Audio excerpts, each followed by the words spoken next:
Innal hamdalillah nahmaduhu wa nasta'inuhu wa nastaghfiruh wa na'udzu billahi min shururi anfusina wa min sayyiati a'malina. Man yahdihillahu fala mudilla lahu wa man yudlil fala hadiyalah. Asyhadu an la ilaha illallah wahdahu la syarika lah wa asyhadu anna Muhammadan abduhu wa rasuluh, amma ba'd. Wallahu ta'ala fil Qur'anil Karim, a'udzu billahi minasyaitonir rajim, yarfa'illahu alladhina amanu minkum walladhina utul ilma darajat. Wa qala Nabi sallallahu alaihi wasallam, man kharaja fi talabil ilmi kana fi sabilillahi hatta yarji'a. Ikhwati iman jamaah hadirin rahimakumullah, alhamdulillah pada maghrib ini kita diberikan kesempatan kembali untuk berjumpa, berkumpul, bersua dalam rangka melaksanakan salah satu kewajiban kita, yaitu thalabul ilmi. Mudah-mudahan niat yang tertanam di dalam hati kita semuanya ibtigo amardillah, juga langkah kita dari rumah masing-masing sampai ke masjid ini dicatatkan oleh Allah Subhanahu wa taala jadi amalan makbulan sekaligus menjadi kifarat bagi dosa-dosa kita semua. Ikhwati iman jamaah hadirin rahimakumullah, melanjutkan bahasan berkenaan dengan tata tertib sholat berjamaah, yaitu bagian kedua yang insya Allah kita akan bahas, yaitu berkenaan dengan siapa yang paling berhak menjadi imam, kemudian anak kecil menjadi imam, orang buta menjadi imam, seorang imam yang dibenci kaumnya, kemudian juga imam memperingan sholatnya, dan kewajiban makmum mengikuti imam, ancaman bagi orang yang mendahului imam. Kemarin kita sudah membahas berkenaan dengan tata tertib sholat berjamaah, yaitu hukum sholat berjamaah, kemudian posisi-posisi dalam sholat berjamaah.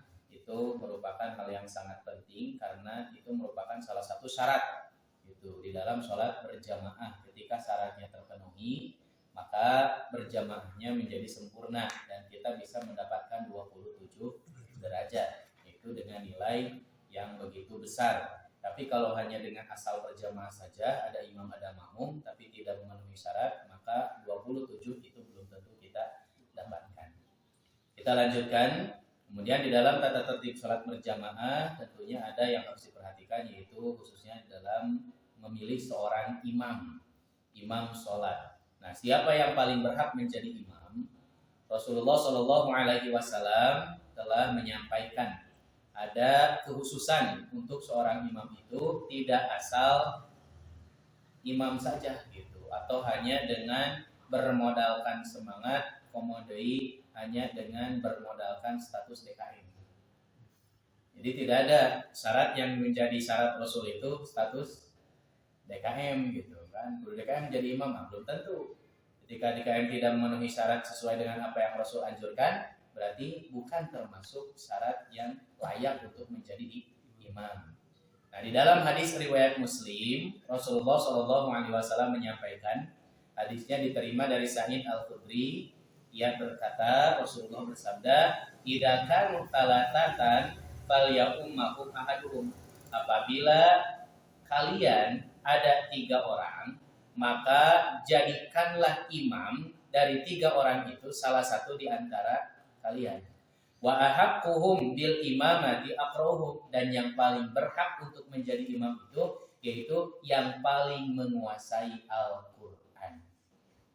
Dan yang paling menguasai Al-Qur'an, apa bacaan dan hafalan tentunya, itu yang paling berhak untuk dijadikan sebagai imam. Nah, ini merupakan syarat. Jadi imam itu harus menguasai Al-Qur'an dan tidak dilihat dari status, apalagi status urusan dunia gitu. Jadi itu tidak menjadi ukuran. Apalagi yang sering kita menjadikan patokan jadi imam teh kudu nu koloteulah. Koloteulah gitu kan. Kita ngorok mah gitu, sholat maut kan. Itu ente gitu. Jadi ini menjadi ukuran dari Rasulullah SAW kelayakan menjadi imam, yaitu orang yang menguasai Al-Qur'an. Kenapa harus menguasai Al-Qur'an? Khususnya di dalam sholat jahriyah. Karena membacakan Al-Qur'an, sedangkan membaca Al-Qur'an harus benar dalam pelafazannya. Nah, dan nanti juga menjadi pertimbangan di antara para ulama berkenaan dengan orang yang paling layak menjadi imam itu siapa? Apakah orang yang menguasai Al-Quran atau orang yang paling menguasai tentang sunnah Rasulullah Shallallahu Alaihi Wasallam? Meskipun nanti ada hadis, ketika ada dua orang imam di masjid itu sama hafalannya, maka lihatlah siapa yang paling menguasai sunnah Rasul. Nah, sebagaimana dijelaskan di dalam hadis riwayat Muslim dari Abu Mas'ud Al-Ansari, ia menyampaikan bahwa Rasulullah Shallallahu Alaihi Wasallam bersabda, ya umul qauma, yang berhak untuk menjadi imam suatu kaum itu aqra'uhum li kitabillah, yaitu yang paling menguasai bacaan Al-Quran. Tapi bukan hanya bacaan, hafalannya juga harus menguasai. Fa in kanu fil qiraati sawaan, kalau ternyata dalam satu tempat itu ada dua orang yang sama dalam penguasaan Al-Quran, fa'alamuhum bisunnah, maka pilihlah orang yang paling menguasai sunnah, yaitu orang yang paling mengerti di dalam urusan sunnah Nabi Shallallahu Alaihi Wasallam. Ketika dalam satu tempat ada dua orang yang sama dalam penguasaan Al-Quran, bacaannya bagus, hafalannya oke bagus, dua-duanya teh. Nah, maka pilihlah siapa orang yang paling menguasai sunnah, yang paling mengetahui tentang sunnah Rasul. Fa in kanu fi sunnati sawaan, ternyata dalam bacaan, penguasaan Al-Quran, pengetahuan tentang sunnah juga sama, sawaan, sama dalam satu tempat itu pengetahuan tentang sunnahnya. Fa'abdamuhum hijrah, maka yang paling diutamakan yaitu orang yang pertama kali hijrah di sini siapa? Jadi orang yang pertama hijrah di sini siapa? Orang dia, gitu kan? Nu asli orang dia saha gitu ta. Jadi untuk pendatang itu kehelaanan. Selama masih ada orang dia, kita tidak boleh maju terlebih dahulu sebelum ada izin gitu dari orang aslinya. Jadi siapa yang pertama kali hijrah ke sini, maka itulah yang berhak untuk menjadi imam. Kemudian kata Rasul, fa in kanu fil hijrati sawaan. Ternyata asli di dua-duanya oke orang dia gitu kan. Asli orang dia. Hijrah oke sama orang dia gitu kan. Mereka sama-sama orang dia asli. Maka kata Rasul, fa aqdamuhum silman. Maka pilihlah orang yang pertama kali masuk Islam. Kumaha ngukurna? Umur ieu mah. Jadi yang paling tua yang didahulukan, dia layak menjadi imam. Jadi yang pertama yang diperhatikan itu adalah penguasaan Al-Quran. Ketika sama dalam penguasaan Al-Quran, maka penguasaan sunnah.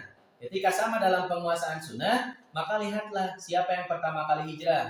Ternyata sama orang dia dua-duanya, maka siapa yang lebih tua. Nah, jadi ukuran tua, ukuran umur, itu ternyata yang terakhir jadi pertimbangan nate.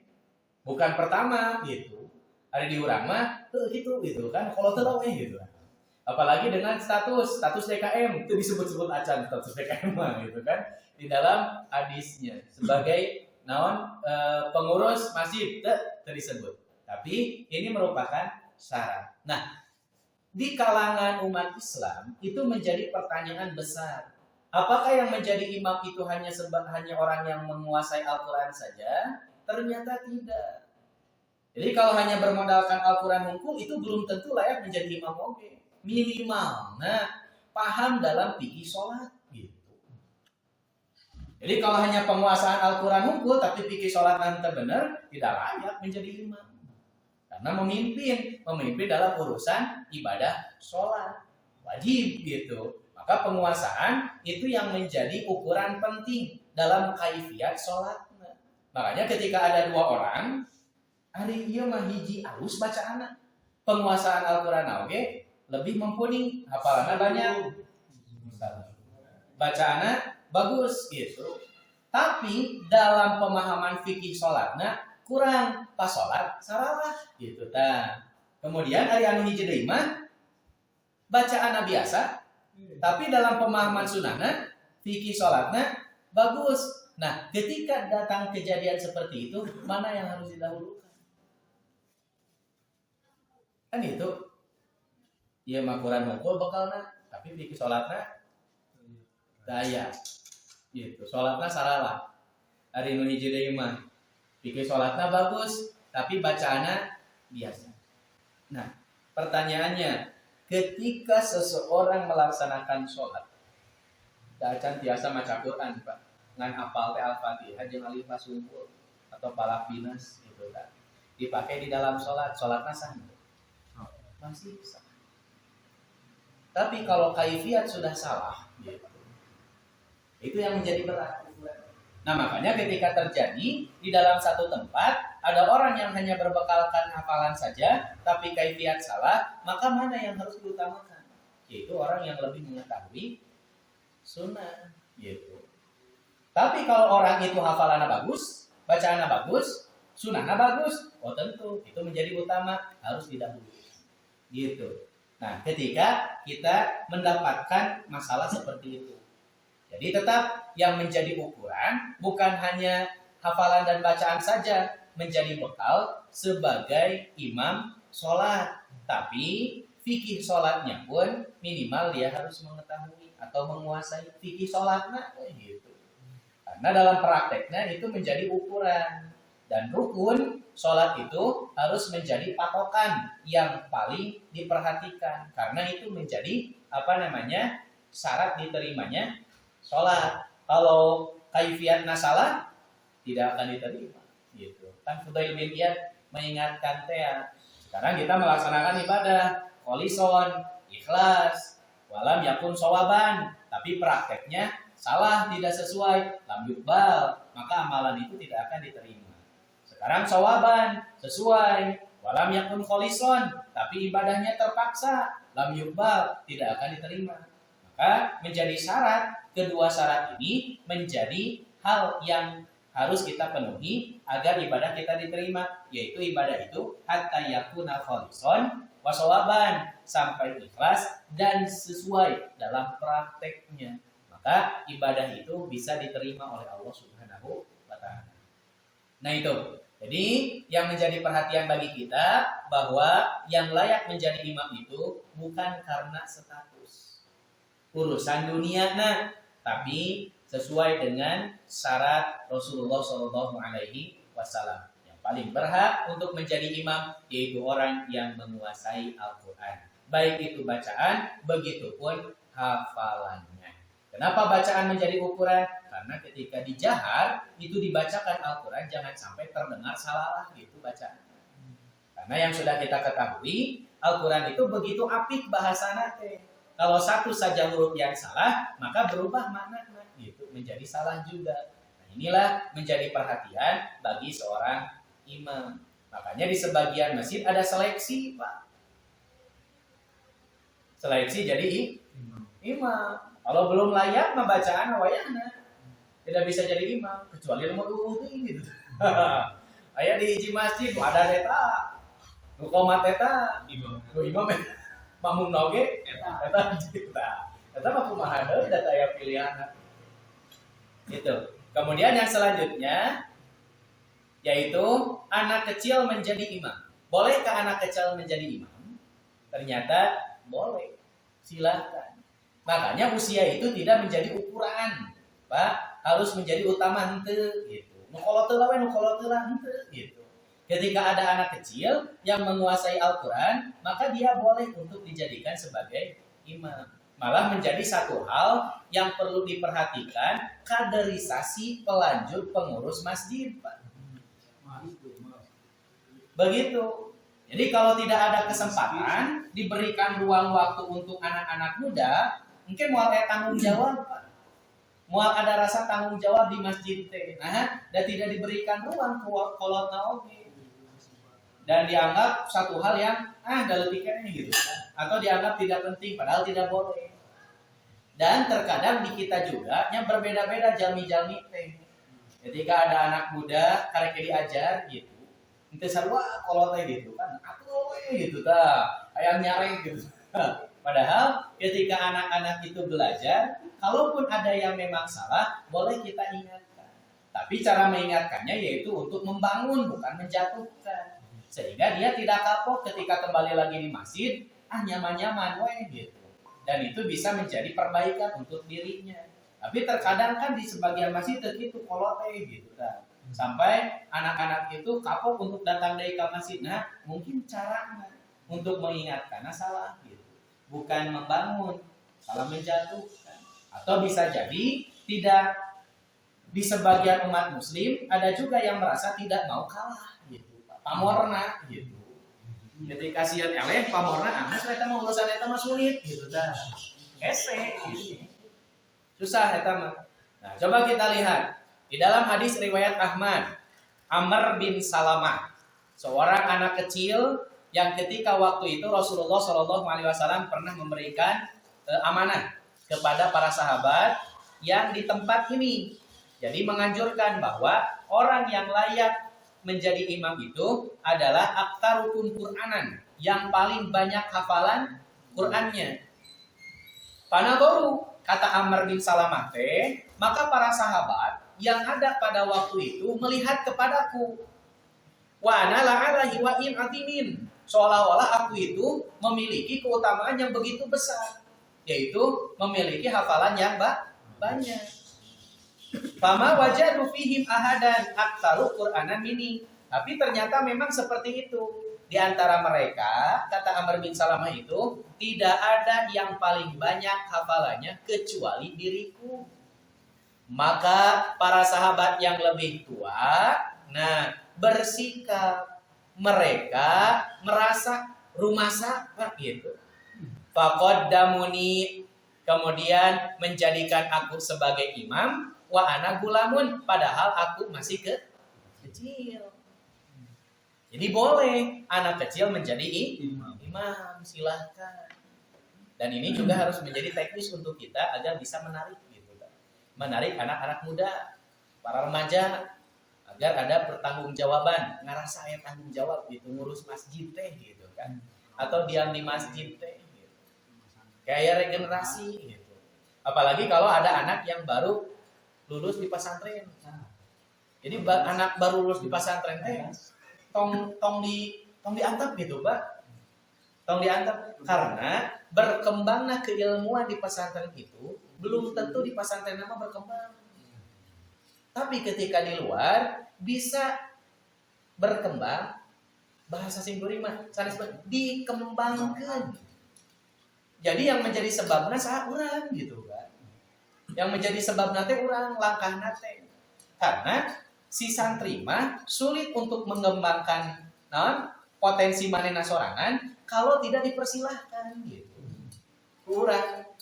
Nah, kalau kurang didukung, maka ilmu anu ku manehna dimiliki ketika di pesantren itu bisa keluar, dikembangkan. Ya, meureun ari bahasa guru mah ieu ari budak keluar di pesantren mah da naon atul tanduk gitu. Ari atul tanduk teh rada galak, jebret-jebret gitu. Nah, teu naon gitu. Tapi nya urang kumaha ruang lingkupna teu sampai ka terpublikasikan.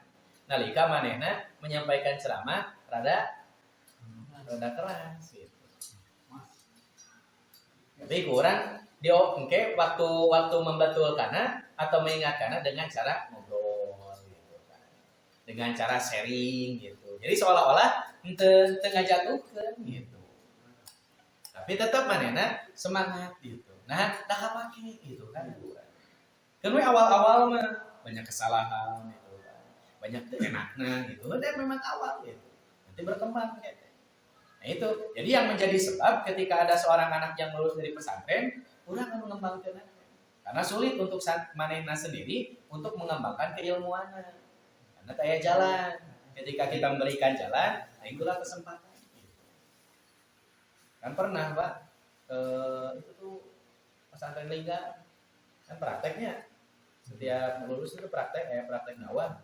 Ayeuna mah kan PLKJ-na teh keluar gitu, keluar daerah. Padahal sebetulnya di daerah kita juga masih memerlukan gitu kan santri-santri teh.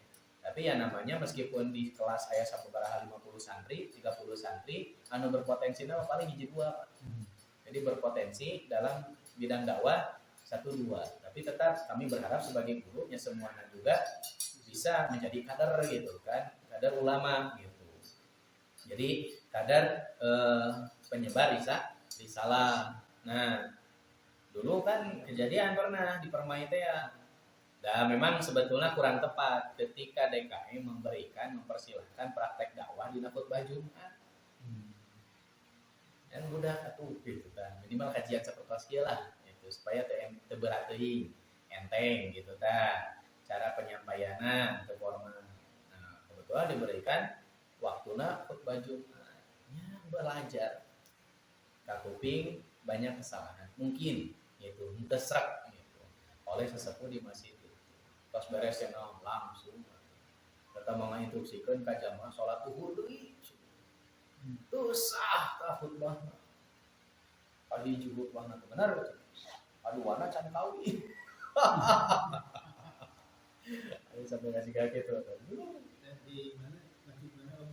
Di Permai Al-Ikhlas. Permai 2. Itu sampai ngasih kaget. Minggu lepasnya di buku awal pembukaan. Walau alam. Jadi mungkin penilaian dari awal sudah tidak mengenakan gitu. Tapi Nabi oke mewajarkan lah gitu. Jadi mewajarkan tenawan wajar upami nyalahkeun mah gitu. Cuman upami aya instruksi sampai kudu salat zuhur deui sampai ka ditu ngaremet can nikah sagala gitu kan.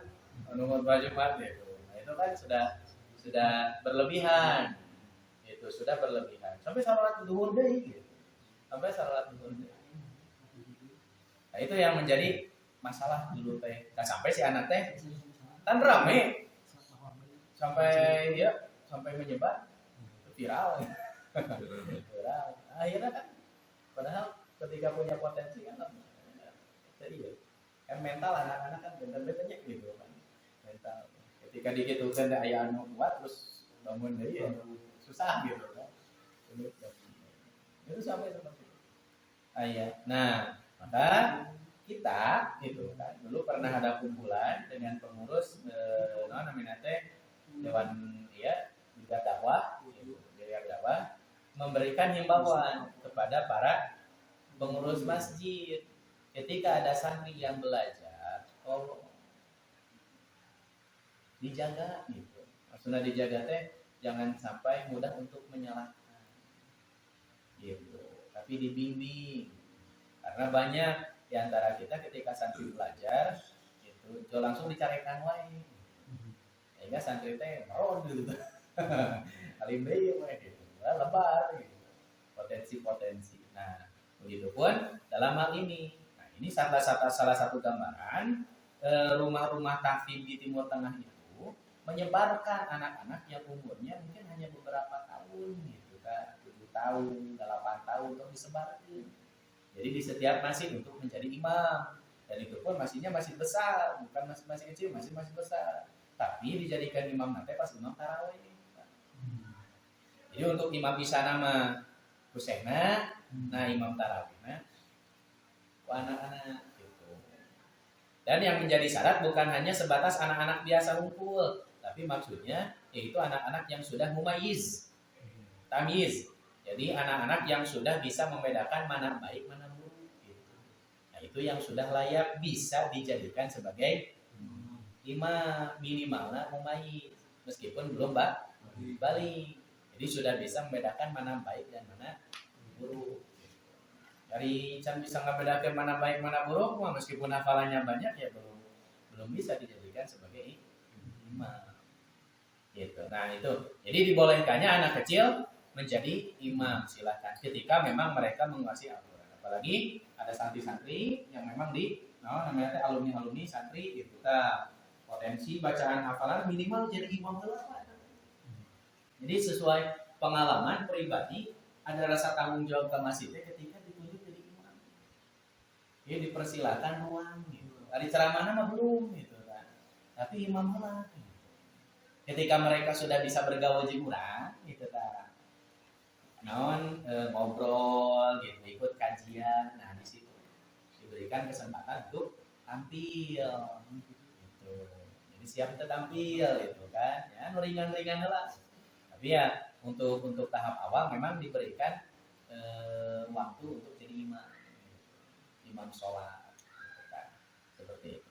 Nah, kemudian yang selanjutnya seorang imam yang dibenci kaumnya. Nah, jadi jangan hanya bermodalkan karena berani, semangat, padahal umatnya teresep orang. Tapi dalam perkara naon teresep nate gitu kan. Dalam perkara yang memang bertentangan dengan syariat. Sehingga Allah Subhanahu wa taala menyampaikan bahwa ada 3 golongan tartafi'u sholatuhum fawqa ru'usihim shibron. Tidak akan diangkat sholatnya di atas kepalanya meskipun sejengkal. Mual gitu. Mau ditampi sholat nate. 3 orang. Yang pertama yaitu rajulun amma qauman wa hum lahu karihun. Itu seorang yang menjadi imam tapi kaumnya teh membenci gitu. Terasok gitu ta. Membenci. Naon maksudna membencina karena apa? Bukan karena panjangnya teuing bacaan Qur'ana gitu. Nah, tapi dibencina teh karena maksiat. Jadi teu adil gitu kan. Kemudian juga melakukan hal-hal yang memang dilarang oleh Allah Subhanahu wa taala. Ayeuna sok mabok, sok judi, sok maksiat jadi imam. Nah, dibenci oleh kaumnya, maka mau ditampi salatna gitu. Tidak akan. Nah, jadi eta dina perkara eta. Kemudian wa imra'atun batat wa zaujuha 'alaiha sahidun. Itu seorang perempuan yang tidur padahal suaminya sedang marah gitu. Marah besar. Nah, itu berjata. Apa itu? Jadi ketika ada masalah gitu dan beres masalah, nah kalau ditinggalkan tidur, erek cekrek, nah, suaminya sedang marah, beres kendala gitu kan sebelum meninggalkan, maka dilaknat dan tidak akan diterima sholatnya. Kemudian yang ketiga, wa akhawani mutasorimani, yaitu 2 saudara yang saling bermusuhan, tidak akan diterima oleh Allah Subhanahu wa taala sholat. Nah, jadi kan Rasul sudah memberikan kesempatan sok weh erek paseak mah. Ngan heula. Itu hari. Orang keluar itu tahun akur. Nah, jadi tidak akan diterima sholat. 2 hari. Jadi nggak 2 hari kita gunanya akur deui we gitu. Terus paseak mah gitu. Nah, kemudian yang selanjutnya yaitu imam memperingan sholatnya. Jadi meskipun kita jadi imam, ulah sampai kita egois gitu kan. Kebutuhan orang sendiri we, padahal kita itu sedang membawa makmum. Jadi jangan sampai kita memberatkan makmum, tapi memperingan sholat. Sebagaimana dalam hadis riwayat Muslim, qala umma qaumaka, imamilah umatmu, paman amma qauman, barang siapa yang menjadi imam, fal yukhaffif, maka ringankanlah. Fa inna fihimul kabir, karena di antara mereka makmum itu ada orang tua. Wa inna fihimul marid, ada juga orang yang sakit. Wa inna fihimud dhaif, ada juga orang yang lemah. Wa inna fihimud dzal hajah, ada juga orang yang akan berangkat kerja. Wa idza shalla ahadukum wahdahu falyusalli kaifa yasha. Nah, kalaulah engkau sedang sholat sendiri, maka sahabakna gitu. Ada ketika jadi mama, tong lain-lain ringankan. Dan kita harus melihat kondisi makmum. Kalau makmum anak muda bungkul, kan sok gitu. Rada dipanjangan gitu. Kalau tumpul gitu kan.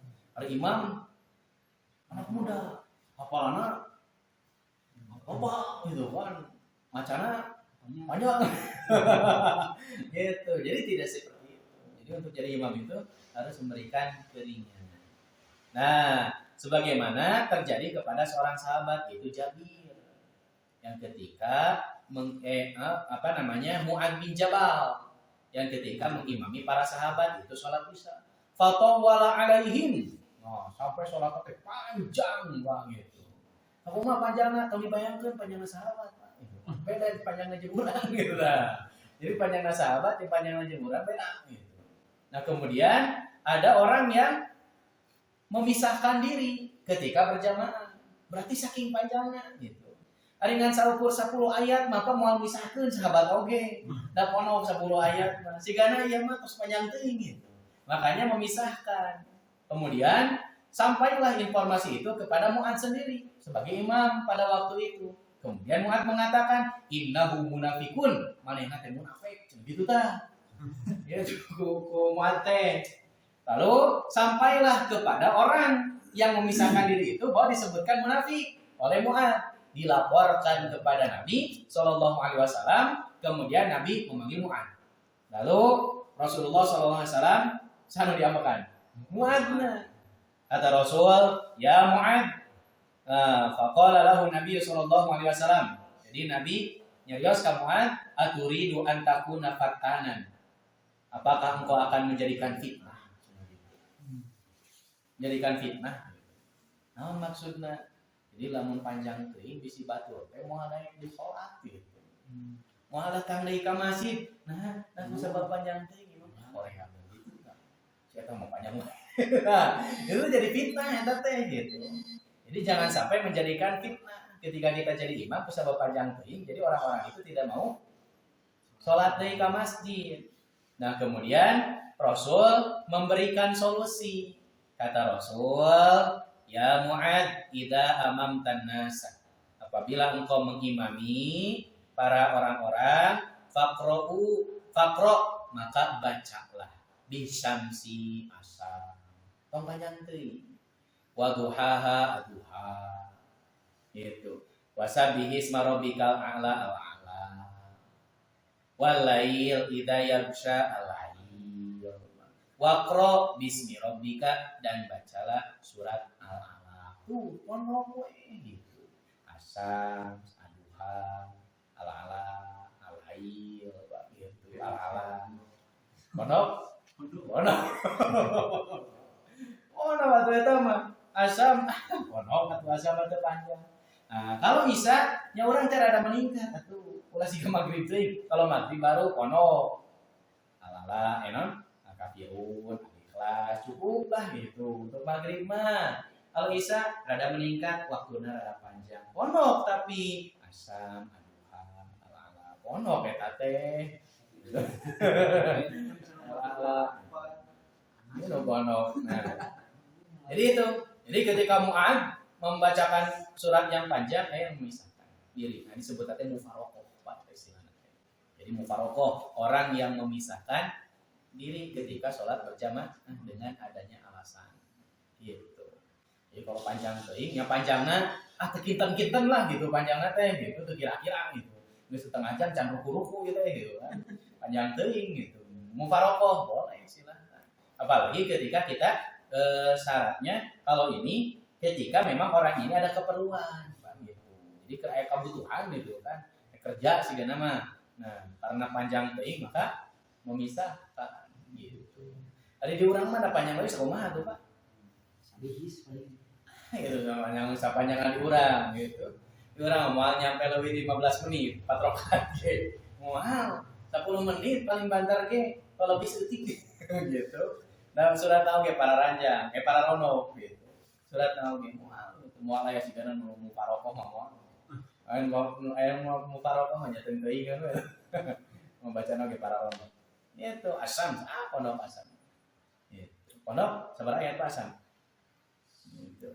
Kayak naik asam itu terpanjang. Wasyamsi wa duhaha wal qamari idza talaha wan nahari idza jallaha wal laili idza yaghshaha was samaa'i wa ma banaha والأرض وما ضحاها ونفس وما سواها فألهمها فجورها وتقواها قد أفلح من زكاها وقد خاب من دساها كذبت ثمود بطغواها إذ انبعث أشقاها فقال لهم رسول الله ناقة الله وسقياها فكذبوه فعقروها فدمدم عليهم ربهم بذنبهم فسواها ولا يخاف Kenapa? Ono. Aduha. Bismillahirrahmanirrahim. Wadduha wal-laili idza saja. Ma wadda'aka rabbuka wa ma qala.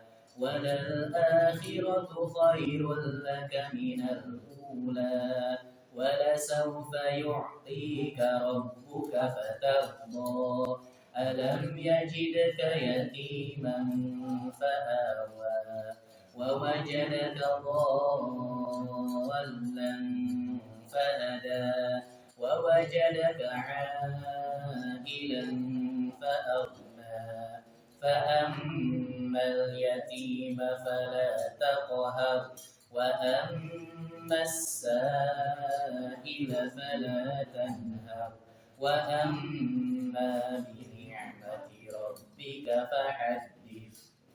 Ono Pak? Ono. Ala. Bismillahirrahmanirrahim. سبح اسم ربك الأعلى الذي خلق فسوى والذي قدر فهدى والذي أخرج المرعى فجعله غثاء أحوى سنقرئك فلا تنسى إلا ما شاء الله إنه يعلم الجهر وما يخفى ونيسرك لليسرى فذكر إن نفعت الذكرى سيذكر من يخشى ويتجنبها الأشقى الذي يصلى النار الكبرى ثم لا يموت فيها ولا يحيا قد أفلح من تزكى وذكر اسم ربه فصلى بل تؤثرون الحياة الدنيا والآخرة خير وأبقى إن هذا لفي الصحف الأولى صحف إبراهيم وموسى. Ono Pak, ono. Tak acan panjang. Oh, jadi. Apa? Bismillahirrahmanirrahim. Iqra bismi rabbikal ladzi khalaq. Khalaqal insana min 'alaq. Iqra wa rabbukal akram. Alladzi 'allama bil qalam. 'Allamal insana ma lam ya'lam. Kalla innal insana la yatgha ar-ra'ahu istaghna inna ila rabbika ruj'a ara'aita alladhi yanha 'abdan idza shalla ara'aita in kana 'alal huda aw amara bittaqwa ara'aita in kadzdzaba wa tawalla alam ya'lam bi anna Allaha yara kalla in lam yantahi lanasfa'an bin nasiyatin kadibatin khati'ah فليدع ناديه سندع الزبانية كلا لا تطعه واسجد واقترب. Ono apa? Ono. Entengnya. Nah, kita minimal eta. Itu minimalna sahabat. Urang alasan. teh. Nah, murojaah heula harus baca kapan. Nah, jantan eta teh minimal ringan. Teu abot. Nah, terus salajengna kewajiban makmum mengikuti imam. Gitu, wajib makmum mengikuti imam. Tidak boleh mendahului imam. Innama ju'ilal imamu liyutamma bihi. Sesungguhnya imam itu dijadikan untuk diikuti. Idza kabara fakabiru. Apabila telah bertakbir, maka bertakbirlah. Wala tatakabbiru, janganlah engkau bertakbir hatta yukabbiro, sampai imam itu selesai takbir. Wa idza raka'a farka'u, apabila imam ruku, maka rukuklah. Wala tarka'u hatta yarka'a, jangan sampai ruku terlebih dahulu sebelum imam selesai ruku. Jadi imam ruku. Kemudian wa idza qala sami Allahu liman hamidah, apabila imam mengucapkan sami Allahu liman hamidah, faqulu, maka jawablah atau ucapkanlah Allahumma rabbana lakal hamdu. Qala Muslimun walakal hamdu. Idza sajada fasjudu, apabila imam sujud maka bersujudlah. Wa qalat wa wala tasjudu hatta yasjudu, jangan sampai sujud kalian sampai imam itu sujud. Wa idza sholat, apabila imam sholat qaiman sambil berdiri, fasollu, maka sholatlah kalian qiyaman. Wa idza sholat qa'idan fasollu qu'udan ajma'un, apabila sholat duduk maka sholatlah dengan duduk semuanya. Artinya tidak boleh mendahului imam ketika berdiri, tidak boleh mendahului imam ketika duduk. Eta Pak. Karena ada ancaman bagi orang yang mendahului imam. Kata Rasul, amma yakhsha ahadukum, apakah engkau tidak takut? Nah, itu Pak disebutkan. Jadi Rasul menyebutkan amma yakhsha ahadukum, apakah kalian tidak takut? Gitu. Aula yakhsha ahadukum idza rafa'a rasahu qabla imam, mengangkat kepala sebelum imam. An yaj'alallaha rasahu rasa himarin, maka Allah Subhanahu wa taala akan menjadikan kepalanya seperti kepala himar. Au yaj'alallahu suratahu surata himarin, atau bentuknya akan bentuknya seperti bentuk himar. Gitu. Nah, itu hukuman bagi orang yang mendahului imam. Gitu. Jadi berjamaah tapi miheulaan imam. Nah, itu juga tidak memenuhi syarat berjamaah, maka tidak mungkin mendapatkan 27 derajat. Nah, demikianlah tata tertib sholat berjamaah. Mudah-mudahan ini menjadi pengetahuan untuk kita semuanya, menambah ilmu agar lebih mantap lagi dalam mengamalkan khususnya sholat berjamaah. Sehingga harapan kita mendapatkan 27 derajat itu bisa kita dapatkan ketika kita memenuhi syarat-syarat sholat berjamaah. Itu saja yang bisa disampaikan. Mudah-mudahan ada guna dan manfaatnya. Mohon maaf apabila ada kekurangan atau kata-kata yang kurang berkenan di hati. Cekap Pak? Cekap ini? Ya Pak Tausan? Tersisa? Sebelum ngobrol nih, belum ngopi. Aku lu qouli hadza wa astaghfirullah li wa lakum. Assalamualaikum warahmatullahi wabarakatuh. Waalaikumsalam warahmatullahi wabarakatuh.